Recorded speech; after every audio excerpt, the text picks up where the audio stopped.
Hello, everybody, and welcome back. I have calmed down after yesterday's Oilers game. If you haven't seen the video and you want to laugh at a Winnipeg fan taking a little bit of a tirade against the Edmonton Oilers and his frustrations out at that name, go check it out yesterday. Edmonton ends up beating us. We go down 5-2 in the series, and I want to take the next 30 minutes and really start talking about, can the Jets beat the Oilers in 7 games? Let me know what you think down below in the comments. Participate through this the whole way. The voice of public opinion will be back, and I'm bringing on a special guest speaker, my buddy Nathan. This man knows hockey inside and out. He is a dedicated fan to the NHL, not just the Winnipeg Jets. I have to be honest, I'm a diehard Jets fan. I'm a little bit biased, so we're going to bring Nathan in here to keep us straight, level-headed, and talk about whether or not Winnipeg is actually going to be able to beat the Oilers. But first, please make sure you drop a like at the bottom of the video. That helps me more than anything. Subscribe if you want, don't really care, but those likes help me out. I guess if you like the Oilers, drop a dislike, but you're kind of a wiener if you do so. So let's drop that intro and we'll get to it. Here's Lemieux.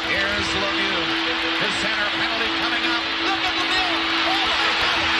What a goal. Oh, baby. Nathan, welcome to the Hot Garbage Sports Channel. How are you doing? I'm doing great. Thanks for having me, Ryan. I'm happy to be here. Exciting times. We're approaching the playoffs. Well, this is a really unique situation in the NHL right now. So high-level AAA hockey for quite some time, and the interesting thing about coaching that is when you only have 4 to 8 teams within a small province, once you get halfway through the season, the games start feeling irrelevant. They're almost like big practices because the playoffs are set. And for the first time in pro sports, and the first time, in my opinion, in the NHL, we've ever seen a very similar thing like this happen. These games, I guess that they don't really matter right now in terms of seeding. We're going to be playing the Oilers. So now it starts feeling like a big practice. What do you think? Certainly, I think that's the way that it feels, and I think that's the way that the coaches want it to feel as well. It's times where you can implement different things that maybe you wouldn't see in a regular season game, and maybe you get to dive into more of the matchups, especially since we kind of know who we're going to be playing. Oh, we know we're going to be playing the Oilers, and I love that you bring up the matchups because I tell you, going through social media last night, every single armchair coach has their idea about how Paul Maurice can set his lineup, how he can put his defensemen in, who is going to cover McDavid, and how they can beat the Oilers. This is a very interesting time to take a look at these matchups. How do you think the Jets fared last night and in the series right now? Just a quick summary. How do you think Paul's doing with his matchups? I don't think he's doing terrible. I think he could obviously do better. Every coach can do better. Every team can play better, right? I think that in this series, Hellebuyck has played fairly well, especially last night. He played excellent. Obviously, we didn't get any goal support, but I think that we certainly can beat this team in a 7-game series. It just comes down to coaching and how the players perform out there on the ice, what kind of matchups we put out there. Who do we play against McDavid and Draisaitl, right? Well, I think that's a super interesting take. So let's take a look at the matchup here first and break down some of the stats within this series. We know Edmonton is up 5-2 on us. I'm starting to struggle with that a little bit. I'm starting to get pretty nervous that Winnipeg may not have a chance. So here's some interesting things we found out. Edmonton versus Winnipeg right now is scoring at a clip of 3.57 goals per game, and they come in with a regular season goals for at 3.19. So they are outscoring the Winnipeg Jets versus their season-long average,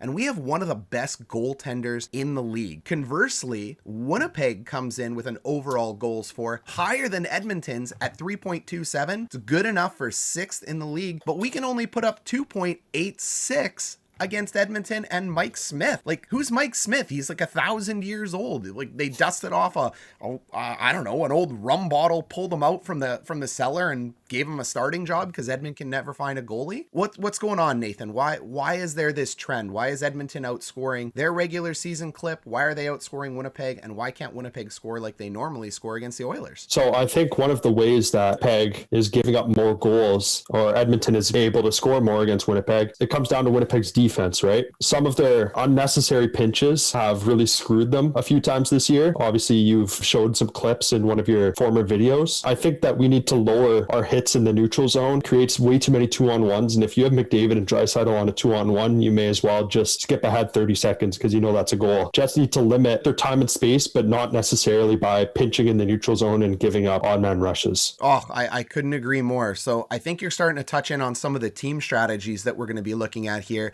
And I want to walk through the Jets' physical play. I want to walk through Connor Hellebuyck because I think he's going to be a huge X factor going into this series. I want to walk through the Oilers' transition game and the speed. You just touched on it. You get McDavid and Draisaitl in speed, wrap it up, fast forward, hit the PVR, maybe go get a soda. That puck's in the net. Connor McDavid is obviously a massive X factor for them. And then we're going to talk a little bit about the Jets' physical play. So before we get down, let's also take a look at the goals because Edmonton has scored 25 times. Winnipeg has scored 20 times. But you made a really interesting point before we jumped on here. Laurent Brossoit has actually played 2 games against Edmonton right now, and he's taken 2 L's, hasn't he? Yeah, obviously we all remember the one game where the Oilers scored with under a second left to beat us, and Brossoit was in that game, and he was also in one of the games in Edmonton. So obviously in a playoff matchup, Brossoit is never going to be in the net. Obviously we have the second best goaltender in the NHL, Connor Hellebuyck. Whoa. Second best. Who do you got at 1? I think Andrei Vasilevsky is number 1. He's got a cup. Oh,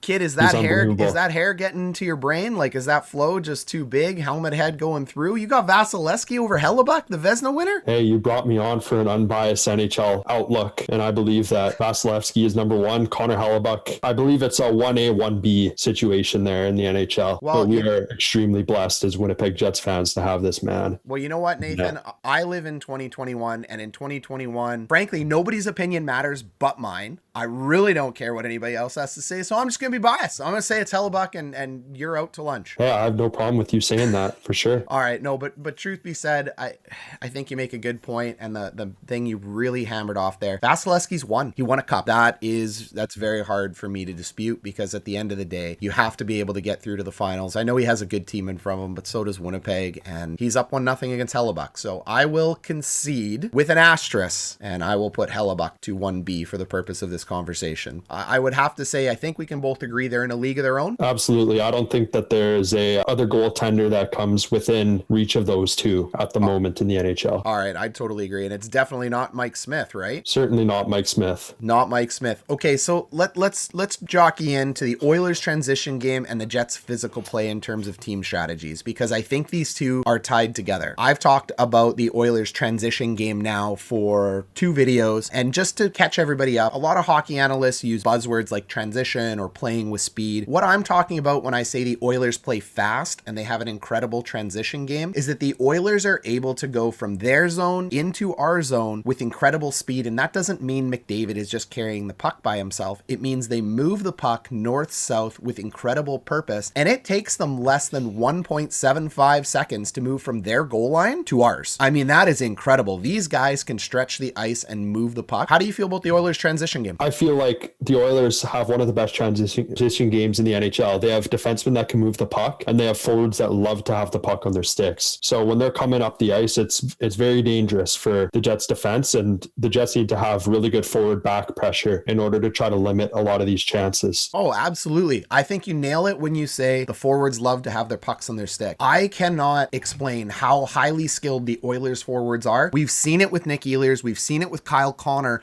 but if you don't watch the Oilers carefully, they're doing similar things that we see Ehlers, Connor, and Schiefele do every game. They're taking passes off their back skate. They're taking passes off the wall. They're knocking pucks out of the air. They are an incredibly skilled forward group. I think almost just as skilled as ours at being able to take pucks with speed that frankly, it's nowhere near them. And it's one little move. They make it look effort. It's on the front of their stick and they lose no speed when doing it. I'm going to go ahead. I want to show everybody here what I'm talking about when I say play with speed. Can't obviously show the clip because it's run by the NHL, but I'll show you a couple screen captures here. All right. So we can see here, they're below their goal line. The Edmonton Oilers have a puck just hovering right around where my mouse is.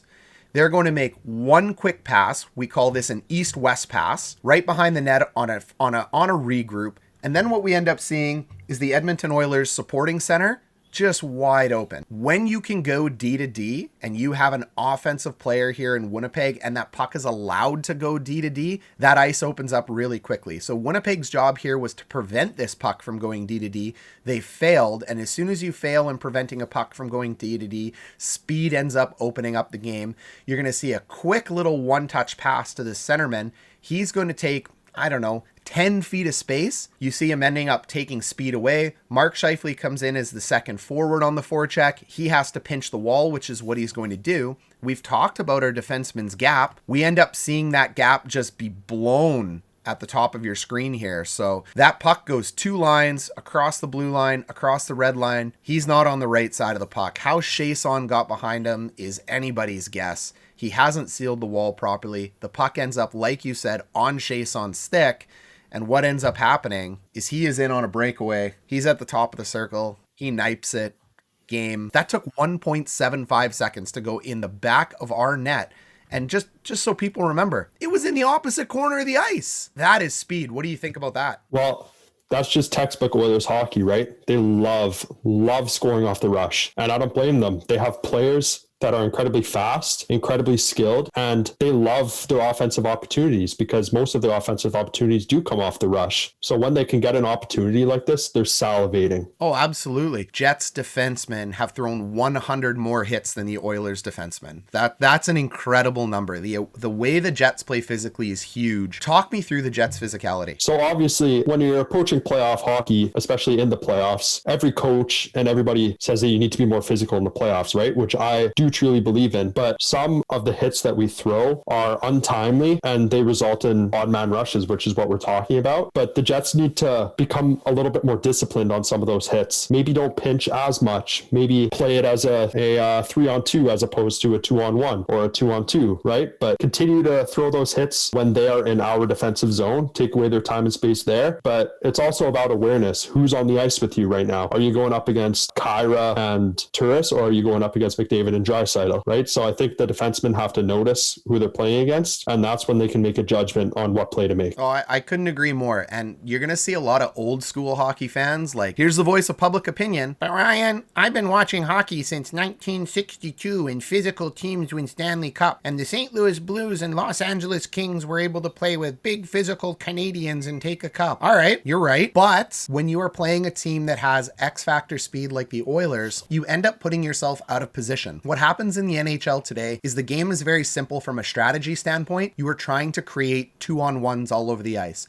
When you're playing defense, you're trying to make sure you have 2 defenders versus their puck carrier when they have the puck on the stick. And when you're playing offense, you're trying to make sure you have a support man, you have some separation, a little bit of lateral distance between you, and you have a 2-on-1 against their defending players. And that's all you're trying to do in the NHL. It doesn't matter if you have a 1-2-2 forecheck, a 2-3, a 1-4, a neutral zone trap, throw whatever terms you want to throw. This game is simple. You're trying to create 2-on-1s at both ends of the ice, whether you're playing offense or defense. I want to show you a couple screen captures here of the Edmonton Oilers and just some of the absolute deadly speed that can be caused by them when you throw a hit at the wrong time. Okay, so we're going to pull up this clip here with Mr. Adam Lowry. He's playing down low. He's supporting Dylan DeMello. The Jets are in perfect D-zone position. You have a centerman that is supporting your defenseman who's playing the puck. This is exactly what you want to see. But then things start getting really nasty. And I think they start getting nasty because we're too concerned about Connor McDavid. Connor McDavid's down there. We're trying to outmatch him and play strategies. We are trying to play a way the game is supposed to be played. If this wasn't Connor McDavid, you would just have 2 players in a nice 2-on-1 scenario against whoever this may be. We're pretending he isn't McDavid, and you would end up taking the puck. But you'll see Winnipeg right away ends up moving 4 players down low to cover against McDavid. We are so worried about McDavid that 4 players end up coming down low. 2 defensemen, a centerman, and a winger against 2 Edmonton Oilers. Now, there's a case to be made here that if you have 4 down low against 2, you should win that puck, right? Well, you would think, obviously, right? 4 versus 2, you divide that 2-on-1, you have 2 separate 2-on-1s down low. But when you have a player like Connor McDavid, he can just evade all of those players and make a play. And obviously, the puck goes to Puljujarvi here, and I believe he passes it out front to, is that Draisaitl out front? Yeah, so what's going to actually end up happening, I'm glad you were able to catch it. So we sneak it over a bit, and you're going to see that Leon Leon Draisaitl is sneaking in front of the net because the defenseman has left his man. They've gone to the corner. It's a full court press, but they actually make an even trickier play than that. You see the fifth Winnipeg player have to come down low in order to pick up Draisaitl in front of the net because 4 men left him open. He comes down, picks up his man. McDavid is so friggin' smart. He moves this puck to Darnell Nurse at the point, and you have 5 Winnipeg Jets below the dot. 5. All because of one guy. You know what? If McDavid's going to walk out of the corner in a scenario where Laurent Brossoit or Connor Hellebuyck has the post hugged and scores, then so be it. But you don't. You end up sending 5 down there because you're panicked about Connor McDavid. And if we look at the final screen cap here, like, you're done. You're done. There's nobody in the way. Nurse is going to take 3 more steps right into the slot and just lay a clapper top shelf. And there's nothing a goalie can do with that. Certainly not. I believe that Darnell also leads all NHL defensemen in goals. That's unbelievable, another thing. Isn't it? Yeah, that's another when we talk about spatial awareness, right? So obviously you're going up against Connor McDavid, but I don't think that this play right here is as much of a threat if you have Chris Russell and Ethan Bear on the point. But in this case, you have Tyson Barrie, who's a top 5 defenseman in points right now, and Darnell Nurse, who I believe might be nominated for the Norris this year. And you know what? That's crazy to think. Yeah, he's wide open. And that's crazy to think because I think a lot of Winnipeg fans, I don't think they give a lot of credit to the Edmonton Oilers defense. I think we think our defense are a little bit more skilled, and we think the Oilers defense is kind of a ragtag group. Darnell Nurse may have had a slow start to the league, but I don't think that's true anymore. I think him and Barrie are carrying I would say a little bit higher than the 15th best D-core in the league. 13 to 17 is where I would put them, and that's serviceable. Certainly. Obviously, if you have certain X-factor players up front, you can afford to have a defense that isn't in the top 10. As long as they can get you by and they aren't liabilities for you, you can see a team become very effective. Oh, absolutely you can. And then, I mean, if you take a look again at a few more examples of the Oilers' speed, they can burn you from so many different spots. And again, it's always McDavid, but it's always going to be McDavid. And we're going to get into it in a minute. You see, Blake Wheeler makes a great shot here. The Jets have made a fantastic play. 3 men are down low. 3 Oilers are down low. We get a prime scoring chance. We don't score, and that's okay. Mike Smith makes a fine save. But look what ends up happening. Right off a rebound, you have a 4-on-2. It took 0.3 seconds to have a Edmonton Oiler 4-on-2 from their zone. They're creating offense from their own slot. How do you stop that? It's honestly, I don't really know how you stop that, right? It's all instinct. And obviously Connor McDavid is the best player in the NHL, and everybody knows that. A player like that who has such instincts and he has the abilities to back up his instincts, you know, when a rebound like that happens, it's either a goal or it comes back this way, because obviously it was a very juicy rebound. He picks up the puck and he's able to turn down in transition, and he catches the Jets a little bit slow. It'll end up in the back of our net. Once again, we know that it's McDavid, but it's going to be McDavid, especially in the playoffs. He's going to be playing close to 25 minutes a game. So the Jets need to find 25 minutes in a game where they can try to stop him. Oh, absolutely. And you know what? McDavid's going to get 2. I truly think that whether he scores 2 or generates 2, McDavid's line's putting in 2 goals. You need to hold them to 2 goals. Even if they put in 3, though, I think the Jets' firepower has enough horses to score 4,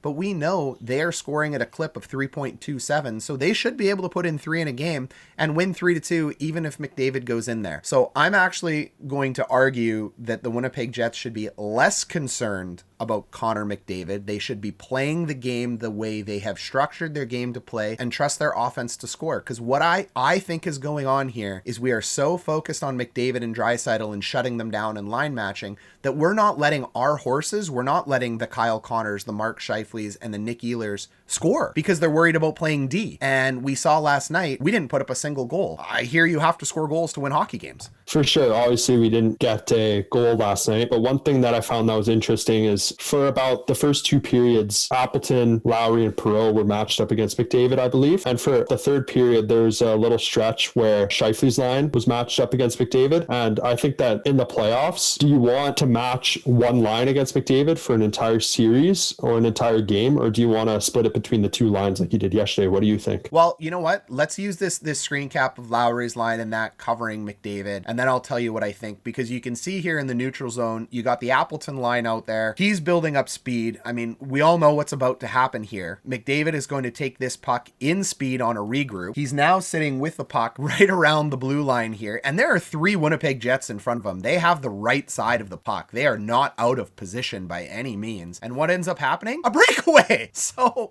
I mean, he beats 3 men, NHL elite hockey players, and he's on a freaking breakaway. So what that means to me is that Connor McDavid is going to do Connor McJesus things. He is what he is. If I was coaching this team, I would probably be more focused on getting my elite players out there to counter and score when McDavid is off the ice, and play a two-way hockey game in the sense that when McDavid trades a shot and Hellebuyck stands on his head, because we saw it last night, Hellebuyck stoned him several times. He can beat him. Hellebuyck can beat McDavid. McDavid has an absolutely amazing set of hands, but he has one of the worst wrist shots in the league.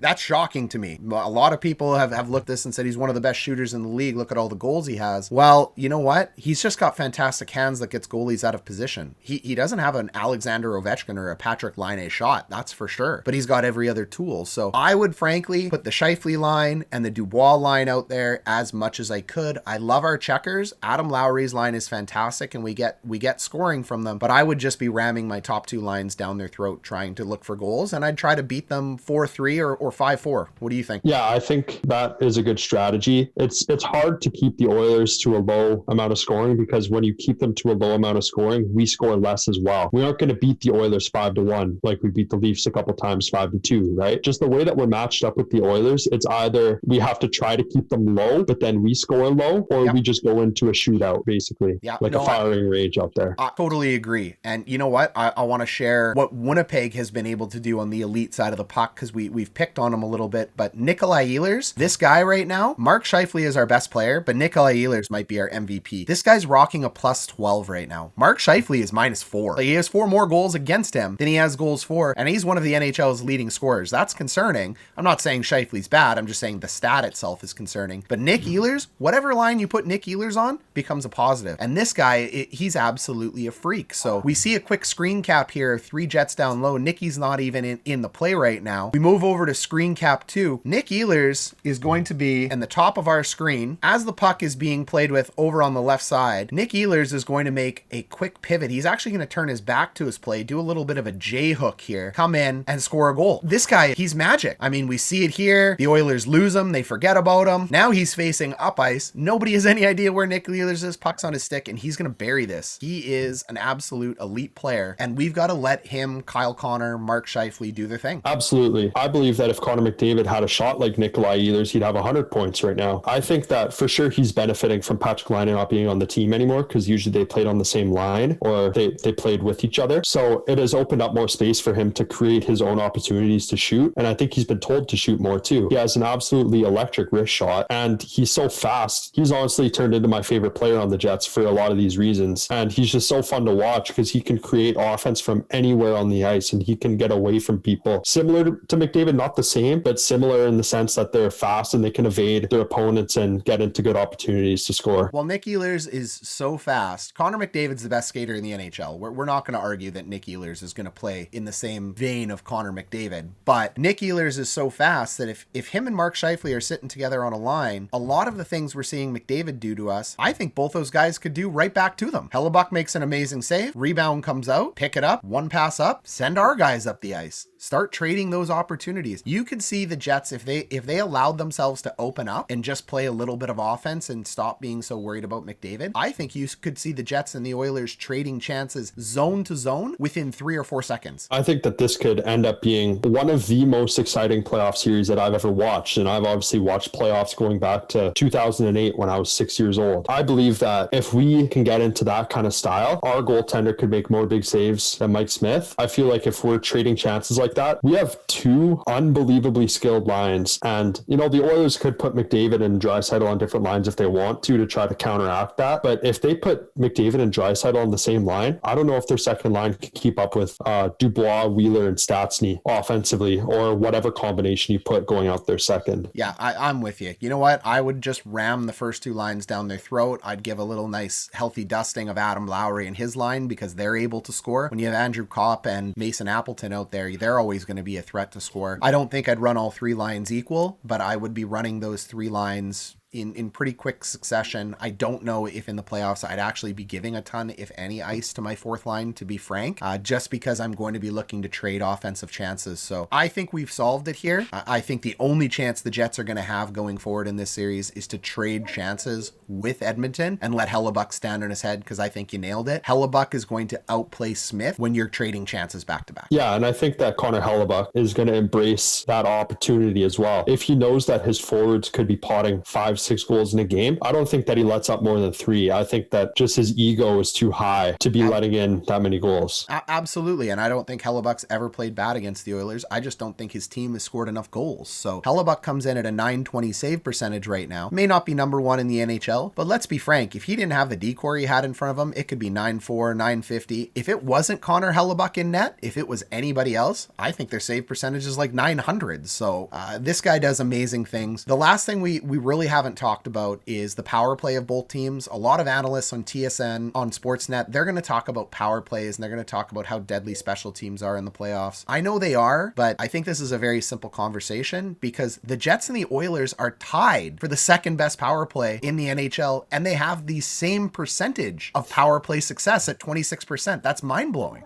It's very hard to believe that two teams that are extremely competitive and they play against each other 9 times in the regular season and they're going to play against each other in the playoffs have the exact same power play. Usually in a playoff matchup, there might be one team that has a better penalty kill and the other team will have a better power play or something along those lines. But this one, they're dead even on the power play. So it's hard to even say, oh, we got to keep the Oilers off the power play. Well, the Oilers have to keep the Jets off the power play. It's the same thing in this series. Absolutely. But you pointed out that X factor that the Jets defensemen are throwing a lot of hits. We know Adam Lowry likes to muck it up. We know the Jets have an attitude and a chip on their shoulder from the Central Division. The Jets, I hate saying this as a Canadian, I hate saying it as a Winnipegger, but I think the Jets are going to have to calm down a little bit on the physicality to make sure that Edmonton doesn't end up on the power play. They're going to have to keep the best control of their emotions, better than they ever have in their 11 years as the Jets, in order to beat them, because you don't want to be on the penalty kill against the Oilers. You just don't. Yeah, and the Jets have been fairly disciplined this year actually as well. I was looking at it a little bit earlier. They are top 8 in the NHL for penalty minutes, which means that they've taken 8th least amount of penalties, right? I think that works out in their favor. And I think I saw 7.9 was the amount of penalty minutes that they get per game. If they could just lower that to about 6.9 or 6.8, 6.5, something in there, I think they'll be totally fine. Just one less power play a game. We all know the term playoff hockey, right? So what do you think of when you playoff hockey? When I think of playoff hockey, that the referees put the whistles away. They just don't call penalties anymore. So the game completely changes. Do you agree? I agree. Whether you look at the NHL, the AHL, AAA hockey, or A3 hockey, which is house league. Either way, I think the refs are always going to call less penalties, and they give the term let the boys play, right? It's playoff hockey. They want the hockey to determine how the game ends. They don't want these fluky tic-tac calls to end up being a factor on the end of the game or the end of the season. Okay, that's what I think. So the series that I'm thinking of, do you remember when the Philadelphia Flyers and the Pittsburgh Penguins played 7 games and Crosby and Giroux were absolutely at each other's throats? There was 2 line brawls. There were fights all over the place. Even Captain Crosby there, who is Mr. Chill when it comes to interviews, just shredded Giroux and the Flyers, saying he absolutely hated them. Like, there was no class from either side of the series. Do you think this series could be that? And do you think that maybe Schiefele or a Luc Dubois could end up being the Giroux to the Crosby this year? But Giroux owned him physically in that series, and that turned it around. I will never forget in Game 7, that puck dropped and Claude Giroux took Crosby's head off with a clean body check in the neutral zone, and it was over.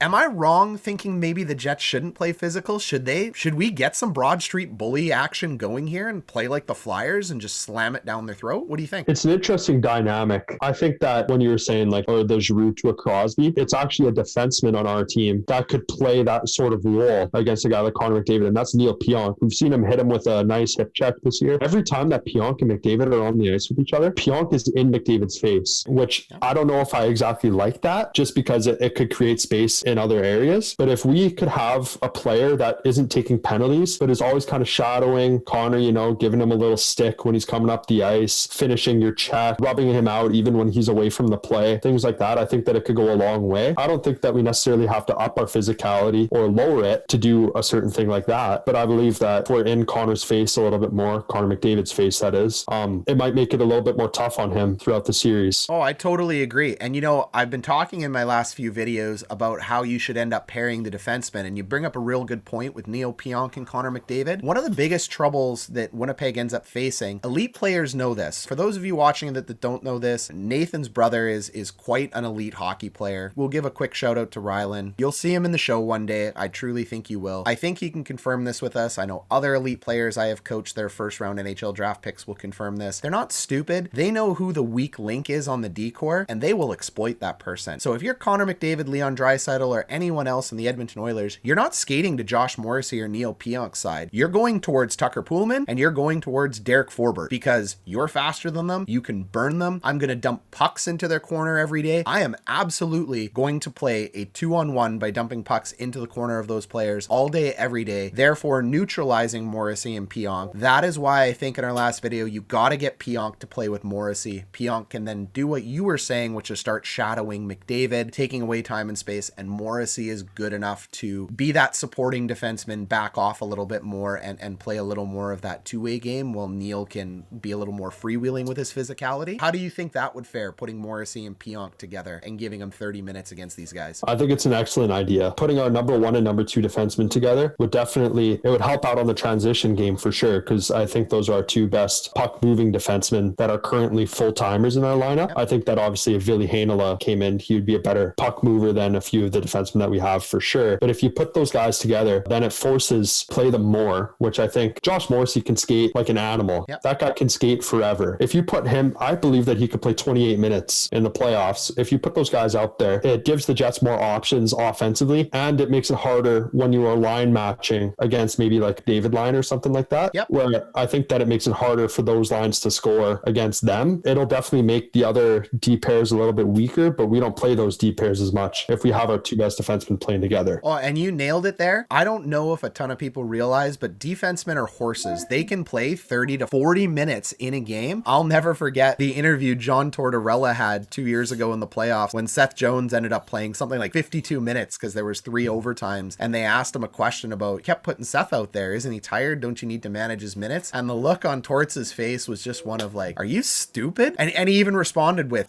Seth is a horse. He'll play every minute of every game. He'll never come off the ice. He'd refuse a change if I would let him. And I truly believe Josh Morrissey and Neil Pionk are very similar. Defense just don't have the skating requirements of a winger or a centerman. They can absolutely play 30 to 35 minutes. And you touched on an interesting point too with Ville Heinola and Logan Stanley. I'm going to bring into this one as well too. They haven't been given enough ice time this year to start honing their craft. They're probably 2 of our top 6 defensemen, I would say, in terms of both puck moving, physicality, and what they need to do. But because they're so young and inexperienced, sometimes they just make boneheaded plays and get exploited. And we saw that with Stanley last night against the Oilers. All he had to do was make a D-to-D regroup, and he just passed the puck straight up the ice to Chiasson.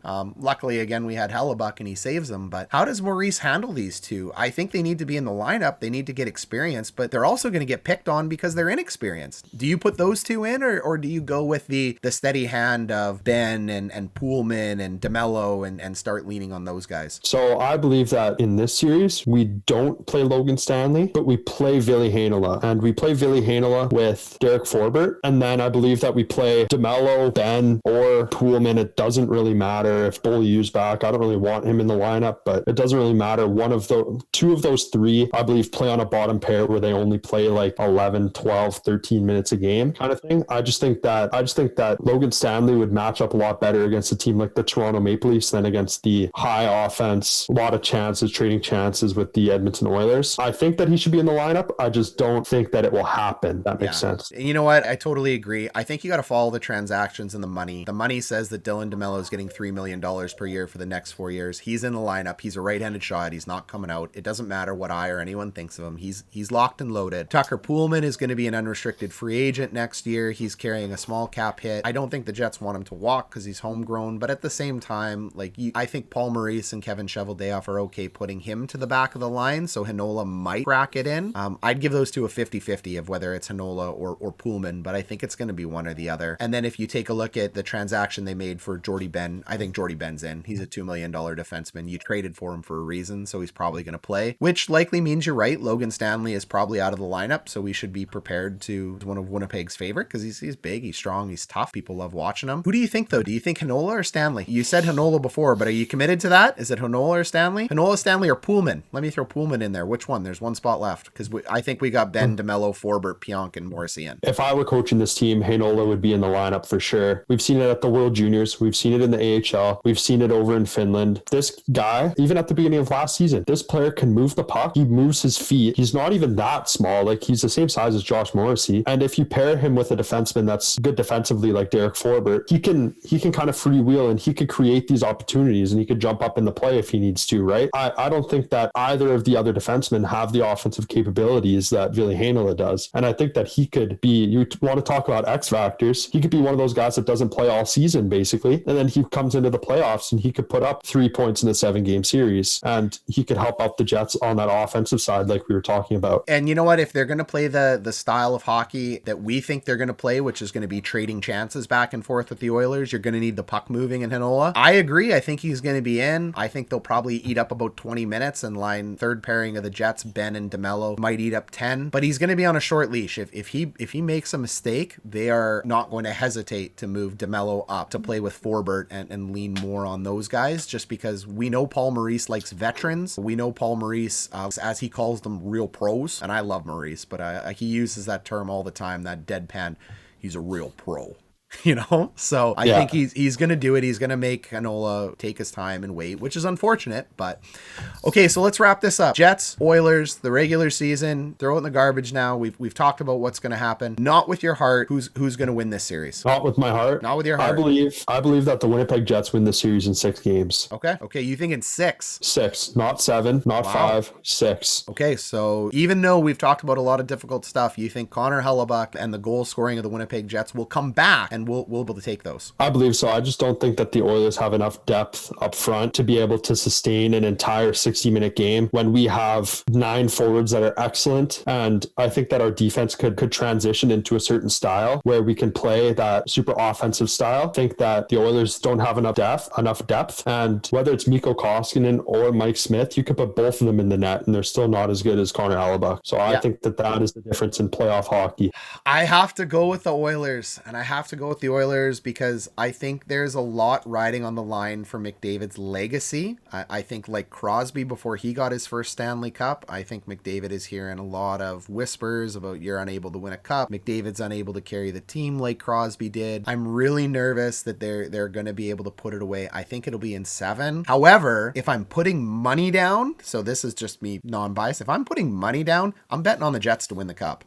Like they only have a 2.7% odds to win the Stanley Cup and they can do it. So if you want to get paid in terms of a Stanley Cup bet, I think you smash the Jets all day, smash them, because that is the dark horse team that could step out and win the whole thing. And you're going to get paid off like gangbusters if they do. You did say the one thing about, Crosby's legacy and whatnot. Yep. This duo of McDavid and Draisaitl, I believe is the best thing that I've seen since early 2010s Crosby and Malkin. Yeah, it's crazy. They're dominant. And you have duos out there. Like you have Schiefele and Dubois. You have Matthews and Marner, or you could call it Matthews and Tavares if you want. But this Draisaitl McDavid is a freaking Konami cheat code. It's fun to watch only when they're not playing against your team. And you know what? You might be a little too young to remember this. I'm even a little too young to remember this, but I have a hint of it. I really hate the Edmonton Oilers. Like I want to get that out there. I hate the fact that Gretzky rolled over us in that team. I hate what happened to Winnipeg in the old WHA days because they got broken up. I think the old WHA Jets, if they didn't have to break up entering into the NHL, would have beaten the Oilers, but we'll never know. And then after Winnipeg gets, Edmonton leaves, the Oilers break up, Winnipeg has a chance to win it with some excellent players in the late 80s, early 90s. We have to deal with Calgary. And now when we finally have our next elite version of this team, it's back to Edmonton. Like, I'm so sick of the frickin' Oilers. And I told you I don't swear a lot on this channel because you just want to catch people's mind. But you know what?